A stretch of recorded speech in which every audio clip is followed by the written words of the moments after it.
நண்பர்களே அனைவருக்கும் வணக்கம். நல்லா இருக்கீங்களா? இங்கே பாருங்க, கொய்த்தில் மாட்டு தயிர் பாருங்க, மோர் கடைஞ்சி வச்சுருக்காங்க. இதை கொண்டு போய் இவங்க சொந்தக்காரங்க வீட்டுக்கெல்லாம் கொண்டு போய் கொடுக்கணும். வாரத்தில் ஒரு நாள் எனக்கு கொண்டு போய் இந்த இது நான் கொண்டு போய் ஒரு 4 வீட்டுக்கு கொடுக்கணும். ஒரு கேனு எப்படியும் ஒரு 15 லிட்டர் குறையாமல் இருக்கும்.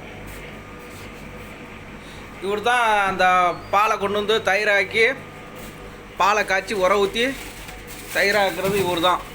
இந்த வங்காளி தான். அவர் பேர் அமீர். ஹாய் சொல்லு அமீர். அமீர் லிஃபா ஹாய். இந்த ஹாய் குல். இது என்ன தெரியுங்களா? இதுதான் வெண்ணெய். உருட்டி வெண்ணெய் எடுப்போம்ல, அந்த வெண்ணெய். அந்த வெண்ணெயை இதில் போட்டுடுறான். அது ஒரு வீடுக்கு மட்டும்தான் போடுறான்.